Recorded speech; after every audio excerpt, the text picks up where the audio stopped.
fellow Nigerians across the globe.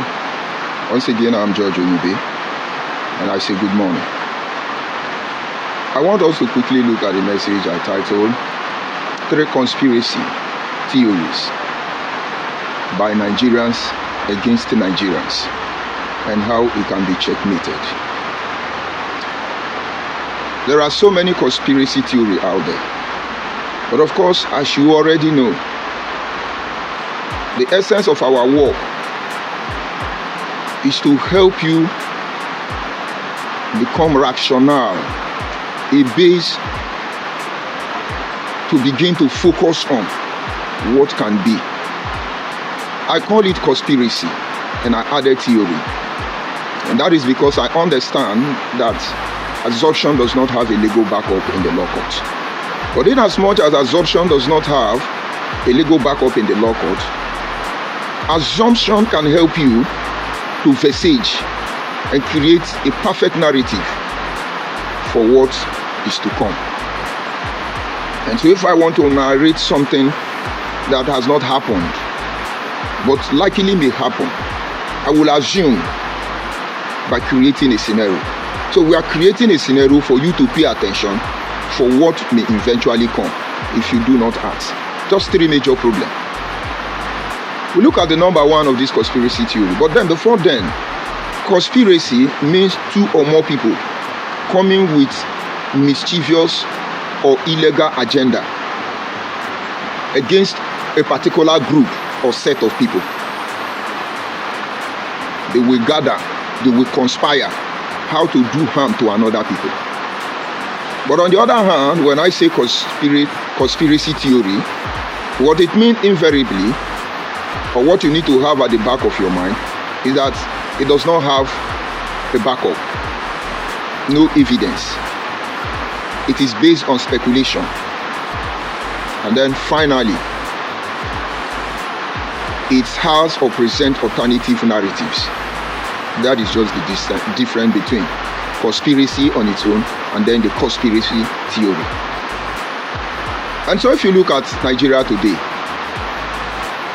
let me draw inspiration from Aliyu Audu, who is the senior special advisor to President Ahmed Bola Tinubu. Recently tendered the resignation letter, and he was complaining or alleged or claimed that the reason he resigned from his juicy position was because he don't want to be a tool to the creation or making Nigeria to become a one-party state.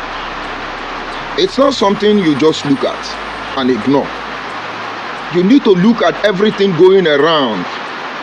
You should be able to dig into the mindset behind that resignation. Audu is an Hausa man, and I want to believe the North are making a plan, as always, to remove Tinubu. And whatever plan it is, definitely will affect Audu. And as a man of integrity, let us assume, would not want his name to go down on the memory lane, that he is one of the tools as a senior special advisor of the president if Nigeria eventually become one-party state. Remember, it is assumption. It does not have legal backup. And so I could discredit the young man and said he want to play Hausa politics. But what if it's true? We could look at it the other way around and say maybe he's not getting what he expected to benefit from his position, and then he want to abort the ship. It still makes sense. But what if it's true? If it happens to be true, I want to believe that Nigerians should be more concerned about one-party states. If Nigeria become a one-party state in the end, what exactly are we to expect? I know there are so many countries around the world that are doing well, but they are operating on one-party states. But I can assure you that the challenges they face as a people is different from what we face or what you are facing in Nigeria. For instance, China. And China is about 50 ethnic groups. But Nigeria alone recognizes 250 ethnic groups, which we know they are more than. And under that atmosphere, where a people who has a mind geared towards developing human capacity and infrastructure of their people, and then compare it to a country where somebody is trying to take over your life, how will one party state be? Will it solve Nigerian problem? The answer is no. Because if eventually become a one party state, it is the same people. All of us witness PDP rubbish Nigeria. And those who were not benefiting from PDP started decamping and forming different political parties. The new PDP, maybe you have forgotten. Decamping started. They started running around, plotting to destroy PDP. And members of PDP begin to aboard the ship. They later went to APC. Some of them returned to Labour Party. Some of them went to ABGA, another political party. And then PDP, having taken Nigerians for a ride for a very long time, met their match. APC was able to form a coalition that enables them to destroy PDP completely. As we are speaking, PDP is in coma. And nobody knows when PDP will wake up. But amazingly, the same PDP we have condemned, the same PDP we have said rubbish about, were the ones that formed APC. And the APC that is our savior now, all the PDP members who were supposed to be Nigerian problem are now deflecting to APC. What does that show you? Because if they were not angel when they were in PDP, there could be no any form of transformation that will make them become angel now that they are deflecting to APC. And that is why I tell you, they are the same people. It's just about their interest. You hardly see a Nigerian politician who is out there to protect the interests of the people. You hardly. And so if I would do resignation, is to point to Nigeria what is to come, that eventually we may end up in one party state, which may be not an issue at the moment. Do you think Nigeria will be better than it is today? Because the last time I checked, I think most of you will soon start calling for PDP to come back. But none of them is the solution. There were times APC thought that PDP is demon that must be destroyed. And some politicians fled PDP and went to APC. And APC, becoming the new angel we have found, made us to believe that PDP was a virus and a cancer going to destroy our nation. But how can APC now allow all the cancer and all the virus in PDP to begin to decamp? And so in future, there may be a political structural breakdown in Nigeria. That is why I say it's conspiracy theory. Because they are not going to offer solution to Nigerian challenges. This has not been their interest. It is about getting access to the nation's wealth and taking what they call the national cake. And now, how do you checkmate them?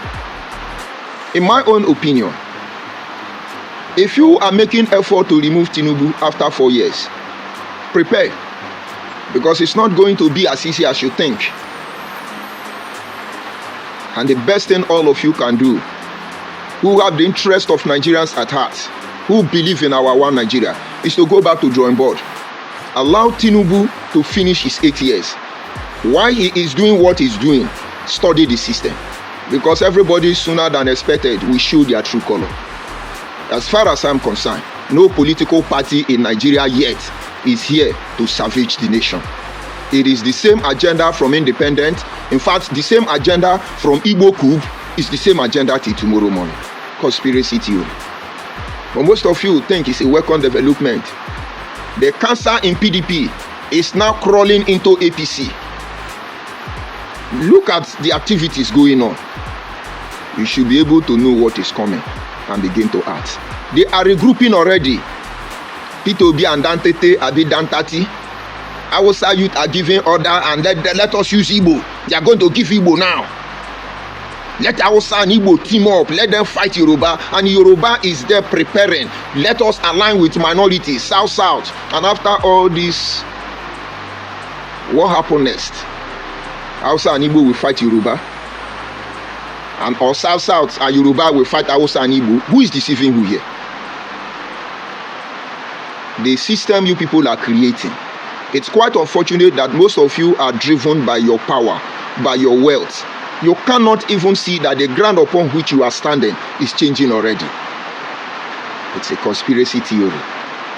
And so those of you going about, you need to study the system. You need to review what is going on. And that is only on the condition that you are coming to bring a positive change to the entire Nigeria. That is one. It is a danger looming and waiting for us. And if Nigeria eventually become one-party state, you will know what is true of suppression. Ordinary democracy, where you have multiple political parties. Can't you see that any political party that does not have a state where they have governor or representative in the Senate, that political party dies naturally? Can't you understand, as a Nigeria, that all the political party system, they are almost the same people. They are the same group of people. And it is just protecting their interests, nothing more, nothing less. They have started regrouping again.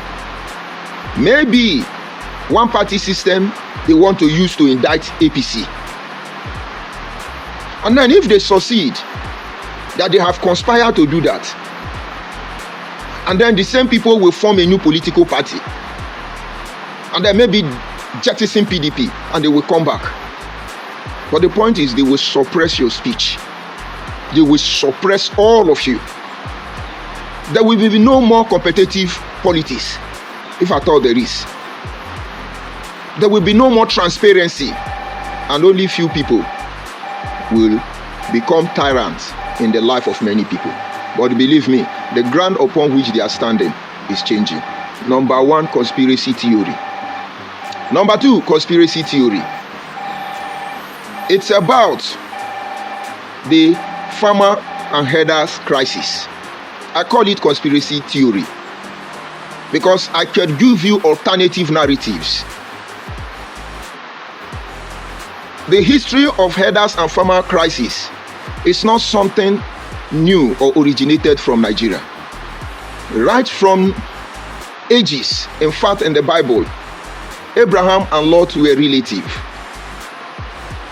They did business together as herdersmen. But at the end of the day, Abraham and Lot began to have issues among their herders. There were confusion. It started right from the year we have farmer and the year we have herders, shepherd.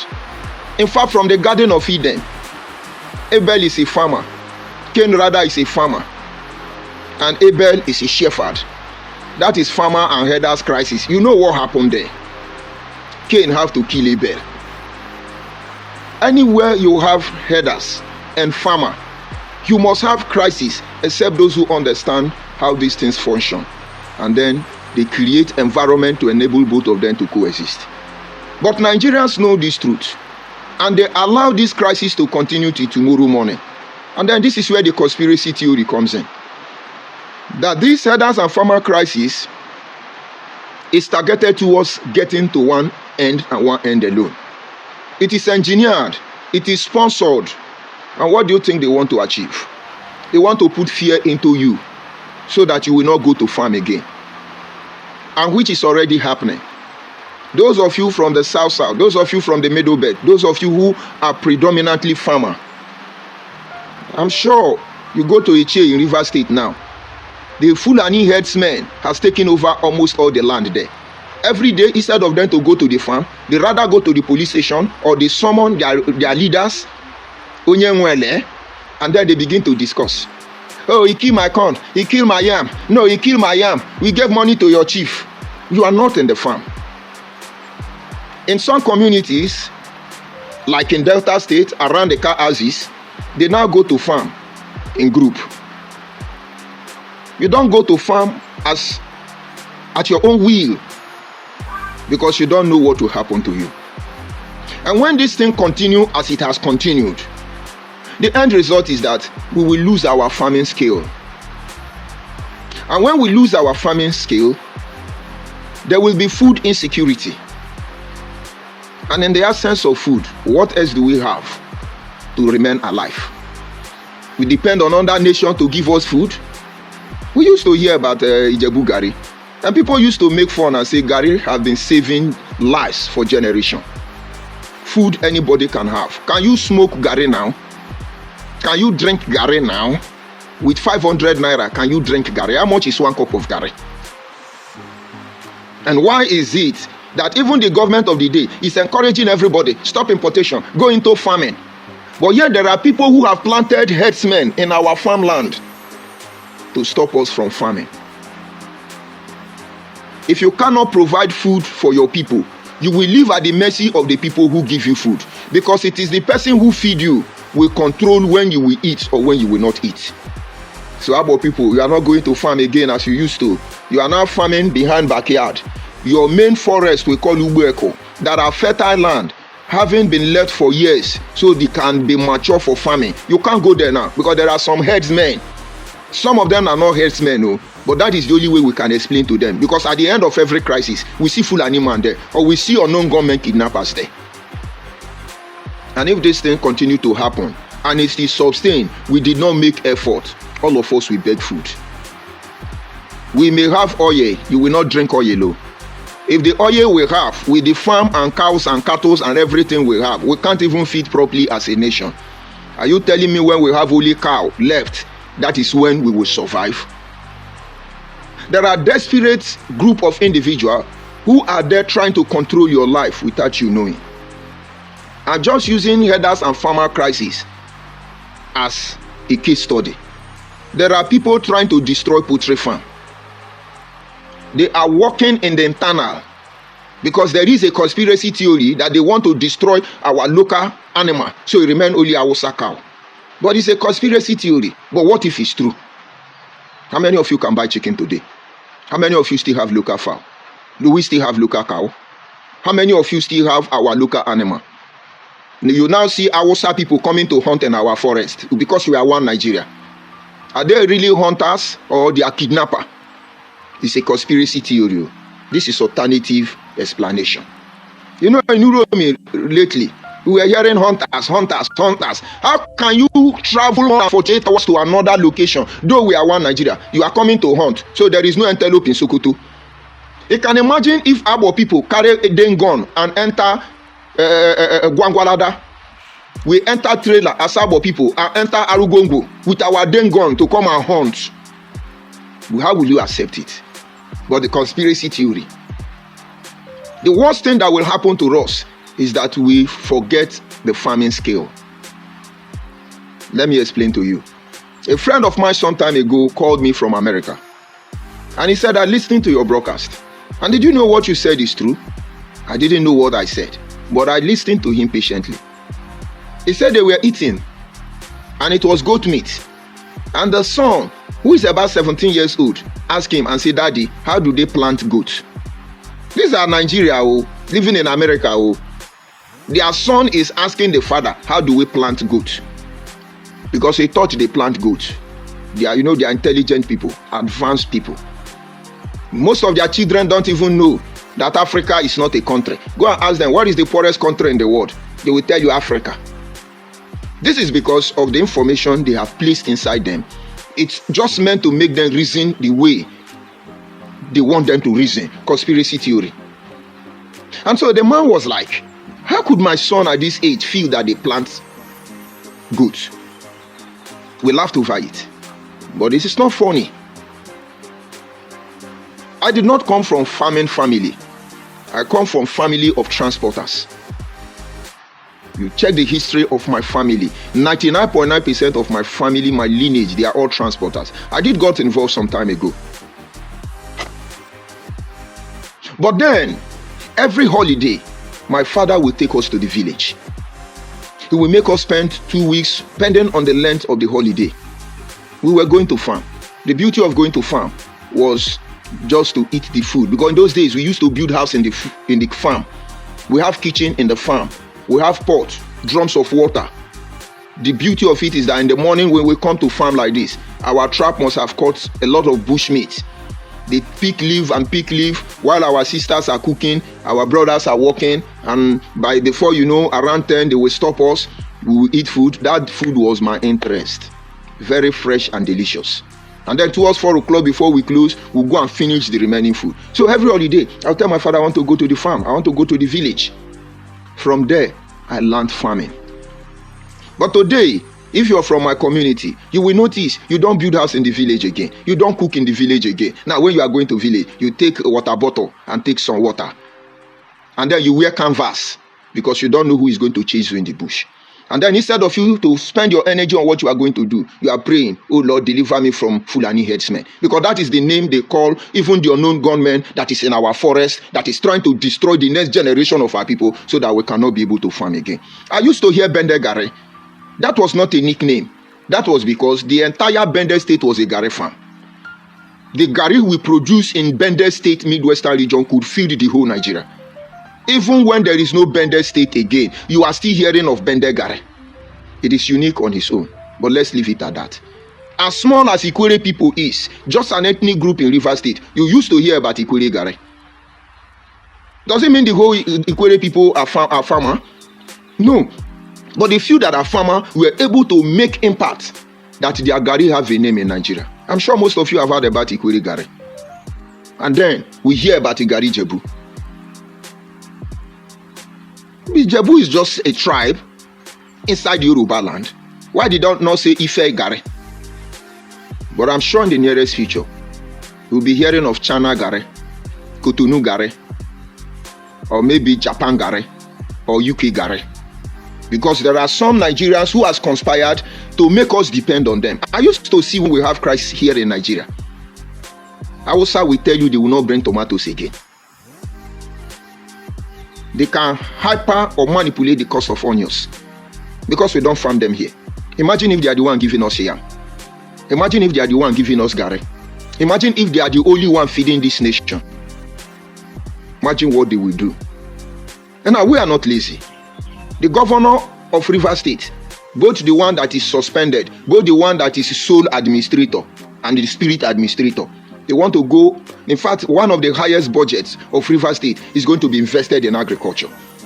The investment in agriculture, and I'm assuring you that about 50% of that money is going to go for kill and divide. Because they are going to fence one big land, put generator, lister, put hotel, put where they will be chopping money. We have not forgotten about the Otta farm. That is what they are going to build. But empowering the real farmer would have started by all of you investing billions into agriculture project that you will later abandon.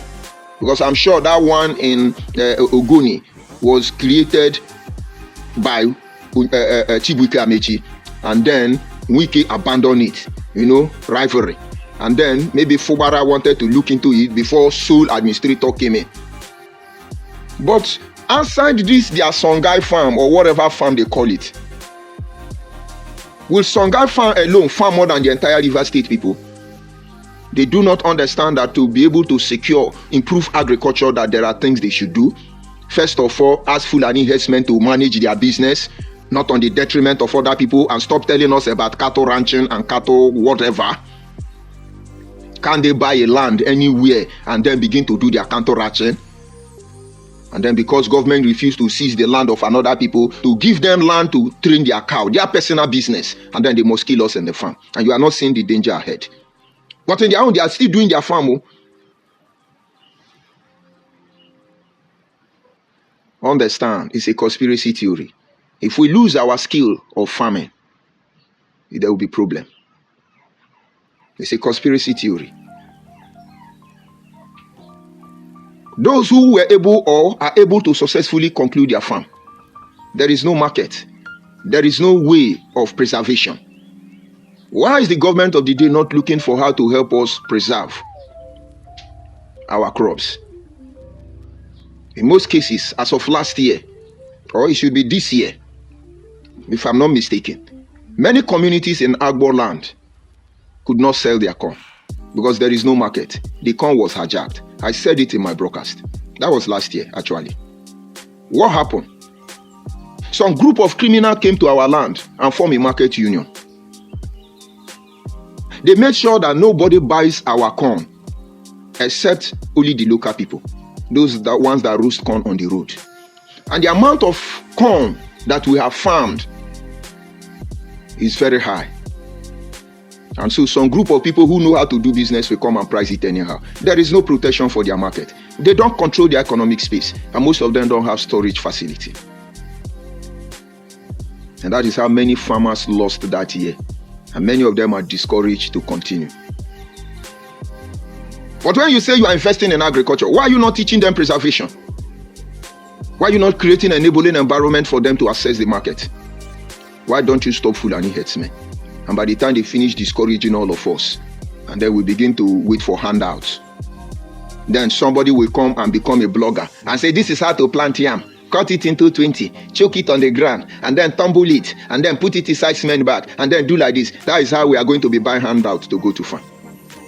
But how many of you actually know that there are some yam that grow tuber on their stem? I'm sure you are surprised.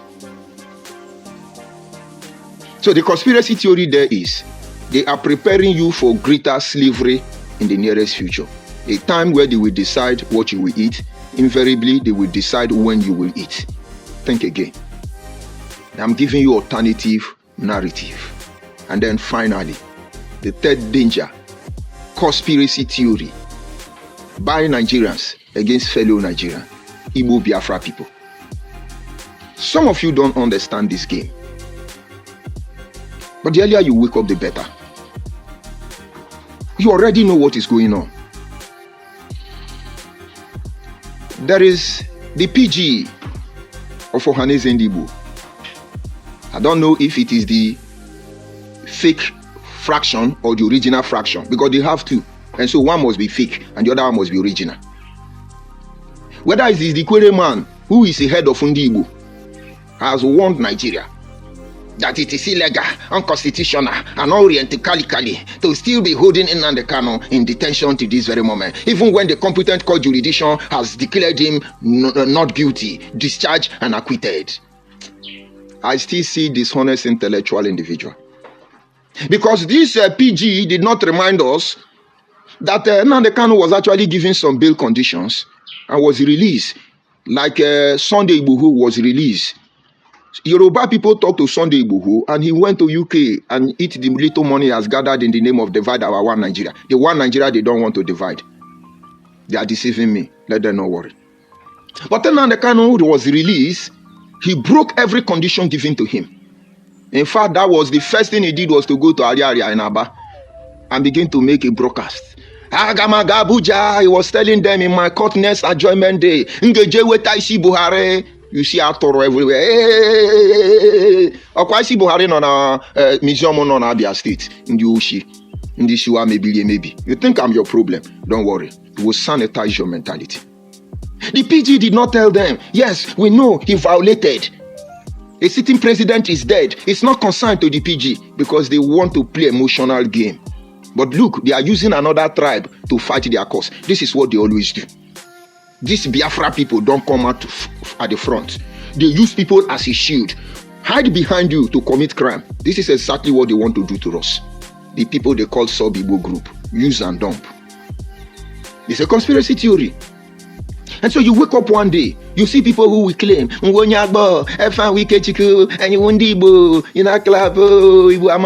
be hampering the person from behind. Another one will come.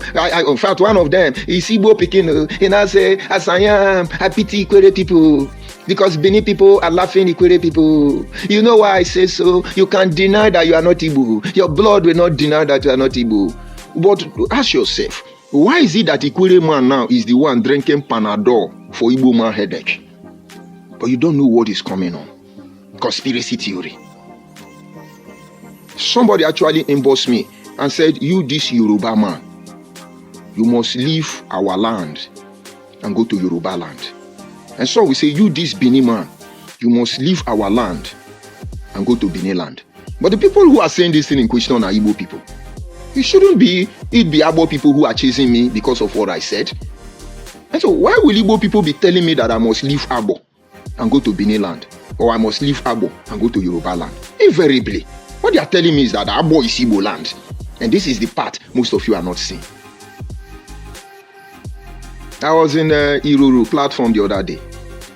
And then they brought in somebody who first claimed that is Anyocha. And then when I came in and I asked question, he said he's from Owa. Where is your family name? Because we've not lost our family tree. Some of our people may ignorantly be answering Jumbo Michael. But ask them, when I talk to people and I say, what is your name? Even when you tell me, for instance, you are Michael, or maybe Michael Oluwole, or you say Michael Ikechukwu, or Michael Usman, I know that that Michael does not show your true identity. And in most cases, if I'm interested in you, I'm going to have something to do with you. I will ask you, what is your original name? In most cases, they are confused. They say they don't have. I will say, no, I mean your real name. And those who understand will say, this is my real name. You now begin to know where they come from. But honestly, some of them don't have real name. Because my father does not have native name. Alongside with all his brothers, siblings. Though I asked him, your name is Julius. Your elder brother is Benson. And your younger brother is Christopher. And then the next one is Jacob. And the women, Maria and the rest of them. None of them has native name. And I said to my father, why? Because I wanted to know his native name. And he smiled and said, they have come from generation that spent their life with the Israel people in Warri. Because there was a time, Israel people, you find them in Warri and in Plateau State. So many Israel. The same year you chased Ghana people away was the same year they chased Israel people away from Nigeria. And I think from that era was when my family began to return home. And so my father said, having been under stewardship for a very long time, the environment changed their name. It would have been convenient for me to say that I'm from Israel, in the Ushi. But let me not digress from the agenda. And so we come in and see people telling our history. Our children are ignorant. Look at how they were able to push the narrative in less than 1 month, telling you that Ebaki is Igbo. If people like us did not speak up, Ebaki will fall for them. Because that very day, they went to that primary school. They cook rice and beans with pepper soup, loaded it in Sayana, print banner in Onitsha, entered midnight, and they display their Igbo Biafra agenda and ran away. What are they looking for? And you still don't understand that even though it's a conspiracy theory, that there could be element of evidence despite the fact that I'm changing or presenting alternative view to this issue. They're looking for who to use and dump. They want our land and nothing more. And at the end of the day, some of them will say, no, it's not all of us. It's the one who say they are Biafra. We are Igbo. Igbo is not Biafra. You need to make it loud and clear because we don't have Biafra people in Nigeria. It's illegal. So there is a conspiracy theory that if we do not act, there will be nothing like your people. You watch my post. In the South alone, we have about 4,200 ethnic groups approximately. In Bayelsa State, you have 60 communities. 60 communities. And understand in each of these communities, sometimes you have more than 2 tribe, ethnic groups in one community. And so in Bayelsa State, you have 60 communities. And then in River State, you have over 1,000 communities. In Cross River State, you have 200 communities. And then in Akwa Ibom State, you have 500 communities. In Edo State, you have over 1,000 communities. And then in Delta State, you have over 1,500 communities. And believe me, in each of these communities, some of them are made up of 2 or more ethnic groups. And so if within the South alone, we have about 4,200 ethnic groups and 123 local governments, what is our landmarks? And who are we? What are the ones that don't have voice? What are the ones whose history has not been recorded in any search engine? What happened to them if these Igbo Biafra are allowed to infiltrate us? And now the only way to checkmate them. Let us start from the least to the top. To checkmate this Igbo Biafra expansionist, I beg you, we must begin to write our history. It was handed down to us orally. And those generations are almost gone. And those of you who are alive today, forget about it, does not concern you today. Let us write our history. They may not all be correct, but we can have a reference point and then review what you have written. Ndị agbo deme na ekwukwo ndị agbo kente de ko school agwa am ekwukwo ogungo ka amane nna ho na ekuzi yanyi kan yi wa ka ka nori aso onu ali yanyi. But there are very few books out there that talks about our history. This is the time that we need to go back to the drawing board, sample those books written by renowned Eka people from across board, begin to publish them, begin to share it. Those are some of those platforms I told us we will build. We will build a library where you can go and collect book written the true history of your people, not just only encyclopedia. If we have one now, I would have said go to so library and collect book written by this person. Yoruba people have it, Igbo people have it, Hausa people have it. In fact, Nigeria archive is with Hausa people. Because you are small, doesn't mean you don't exist. Because your family is family of 3, does it make the family of 40 more relevant than you? It is what you input in that family that actually determines your strength. Akwa Ibom people, begin to write books about your people. Take it to your elder for validation, for verification. Many people have gone far. Of course, their father ancestors from the ancient time has recorded. They have their archive, they have their history place, they have their library. And so it's just a matter of them stepping forward and picking out that one of those books. They will contradict any false information that has been pushed on the social media. This is just one of the things we need to do to checkmate the expansionist. Secondly, it's high time you stop giving your children name of other people. At least if you love those people, you want to name your children. As Benin man, as Ikure man, as Akwa Ibom man, whatever ethnic group, or go German or Goni man, you feel like giving them names of other people. Make sure you give them their own name. One of my sons answers he has a Yoruba name, but then he has his own name. And so when I want to remember that woman who gave him a name, I can call him that name. But then he has a name from my village. Imagine, I don't have a village name like my father. Imagine my grandmother was not there to bring his children back home. Maybe my family would have followed them to Israel.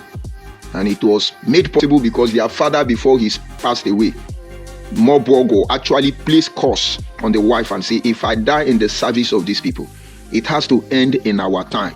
Take my children back home. Even though you are in America, give them your village name. Make them pronounce it. If I thought they can't speak your language, that will bring them back. Let's stop there. At least do these 2 things. Others will come. And then we go to the number 2 we have just discussed, which is about the herders and the farmer crisis. If you allow them to introduce fear into us, and we become fearful and can't go to farm, we lose our skill. We need to begin to re-strategize on areas we are going to farm. We need to be able to assess our forest and find out what is going on there. We need to see them before they see us. This is our land. Somebody cannot come from Medugri, Adamawa, Gunguru, wherever, and hide in my village and tell me that we are afraid because maybe they are working in synergy with some Nigeria police, with some Nigeria army. They have a guy in the security agent that we cannot talk of. We point those people out. We will point those people out. If they have to fight crime, let them fight crime. They cannot use uniform. They know how to bomb innocent civilians, but they don't know how to demolish Boko Haram. I was listening to radio the other day. They were telling that this place criminal hide. Why don't you demolish it? So criminal will run. If you know how to demolish, why have you not demolished Sambisa Forest? But not until the owners of Sambisa Forest begin to act, reciprocate in a coordinate order, they are not going anywhere. Because it is gold, diamond, and maybe other precious stone they are mining there. They don't want you to know. And so they are telling you, Fulani, yes man, Boko Haram, this one. Who is sponsoring them? Name them. They know. They won't name them. When you do this thing, you create a market environment to sell our products. For instance, we have a mill right there in Agbo, right there in Asaba, any area of our choice we choose. And say if you are a farmer, we have vehicles that are going to these remote villages to be buying their corn and then store it. The ones who want to eat will eat. The farmers will have their money. We can grow a factory to level of exportation. And people will be encouraged to farm. Not some criminal going back here to hijack it. And the farmers at the end of the day cannot even feed, even though they are farmers. There are a lot of things we can do about that. And then finally, one-party states. To checkmate them, it is simple. Any attempt to remove Tinubu, it will fail. All this gang up will fail. And even if you succeed, you will end up replacing Tinubu with somebody that is worse than Tinubu. You complained of Goodluck Ebele Jonathan. And when Buhari came, you wish it was Jonathan that was still in power. You complain of Buhari, and now Tinubu is here. You wish Buhari was in power. If you continue on this same path, when Tinubu leave, the one worse than Tinubu will take over. And what do? You're going to improvise. Study the system. And these are things I will not tell you. But when we begin to talk about politics, those of you who are politicians, we will tell you the structural pillars that hold this tyrant, these criminal politicians, and how to bring them down. We will be there. We are waiting. But if you do not give them the mirror tactics according to the 48 laws of power, nobody will believe you. Everybody is acting on impulse as we speak. When I'm benefiting from PDP, I say PDP PDP is the reigning, and if I'm not benefiting, I castigate them. And when I'm benefiting from APC, I praise them. And if I don't, it's a game of interest. And if indeed there are a group of Nigerians out there who are actually interested in providing the people with a reasonable government, get ready. The journey has just begun. And so these are the three major conspiracy theories I want us to review this morning. And of course, before I go to the platform to receive my insult, each time you talk about Igbo Biafra or you expose their criminality, they resolve to insult, nothing more. Their mind is to demonize you. Because when they succeed in doing that, they will become useless and nobody takes you serious. But now there is no shame in the womb that gave birth to me. And so possibly they will not be able to achieve that. And I will call on my people. There are so many things we have to do. It's not about social media. So much great work. Imagine having to deal with 4,200 communities. Imagine having to walk across about 123 local governments. Imagine a project that could cover at least beginning from 6 states or more. Well, believe me, even the state governor cannot fund the project in its totality. Believe me. But then this is not about the government. This is about the people. This is about creating awareness for the people in order to be able to fit in our country. Without waking up one day, you see your children are Igbo, and whereas they are not Igbo. You wake up one day, your children has become Hausa, whereas you are not Hausa. And some of you are Yoruba already, but fear will not allow you to talk. And that is why Biafra people are still pushing the agenda, because they believe in association and assimilation. But though we are all one Nigeria, we are all black people, we love ourselves, and we pray for African unity. But as we are uniting, everybody must know his position. The body has different parts. They don't look alike, but yet all of them are the body. The head is the head. And even inside the head, it's not only the head that owns the head. Because the head is just the okpokoro ishi. Because inside the head, you have the eye. And you have the nose. You have the mouth. You have the ear. You have the hair. It's so many parts even only in the head. And then you see the body. You have the hand. Even the hand does not belong to only the hand. Because it has the elbow. It has the shoulder. It has the finger. It has the fingernail. Before you talk about the body, you have the navel. You have so many. The kidney, the ribs, the skeleton. They are not. There is one body, but different member. We are all Africans. Let us assume that is our name. We are all black people across the globe. And we are the body of the black race. And so some of you are the head. Some of you are the tail. Some of you are the leg. Different member, but one body. We must respect this. According to the Bible, it said the hand cannot say, I am not the leg. No, the leg cannot say, I am not the hand, so I will not walk until the hand walk. Because the hand will as well say, since I am not the leg and leg refuse to walk, and I am the hand, I will not put food in the mouth. So let all of us die. And at the end of the day, the insult to the mouth will say, okay, since you have decided to insult me, what I will do is, I will not eat the food. Let all of us die. And then maybe the mouth manage and eat the food and insult the stomach. The stomach will say, okay, you want to underrate me because I'm not visible. I will not digest the food. And there are some part of the body, according to the Bible, that looks irrelevant. But without them, life is over. That is how it should be. You are Igbo, be Igbo. Maybe you are the head. Respect that the eye has a job to do, because without the eye, you will fall into a pit and you are gone. Respect that. You are Hausa. Maybe you are the brain. Understand that when something happens to the neck, the brain will die instantly. It's useless. So nobody's more important than anybody, and nobody's useless than anybody. All of us are useful. All we need to do is to respect our natural boundaries. And then it's easy to build a nation where peace will reign. Let's go to the platform and receive my insult, so we bring the broadcast to an end. Who do I see here? I see Kelvin. A very good morning, Kelvin. Thank you so much. I see Prince Will. I greet you, Prince Will. Good morning. I see Uyi here. Uyi, good morning from here. Uyi was saying something very lengthy. He said this thing they are doing is quite lengthy, and for some reason I will not be able to take it. But I'll get to your message, Uyi. Who else do I see there? Who else do I see? No insulting people of Nnamdi Kanu. I see Obinna. He say, why are you in uncompleted building? Yes, Obinna, because I don't have money. That is where I live. But it doesn't make me less than in Nigeria. I know before now, your ancestors were sleeping on mango tree. They were more or less like chimpanzee. That is why some people give credibility to evolution. When Oyibo came, most of your tribes people were living on mango tree, like monkey and babu. That is why Nnamdi Kanu is very familiar with monkey and babu. Your people were naked. Have you seen picture of Asian Benin man naked? But there are a lot of picture of Igbo people wearing plantain leaf. You will tell us you are ancient. That you're ancient. Benin people have started wearing cloth. Designers for that matter. Onyoshi. You want to jump my uncompleted building. Was it not palm front they used to build in your own? Mugu. Drop your insult. Let me talk to you. Obinna come to insult. Insult Nnamdi Kanu has insulted. Nothing happened. I see Prince. He say, you are a great. Thank you, Prince. Thank you, Prince. And then the Igbo Biafra people will come later.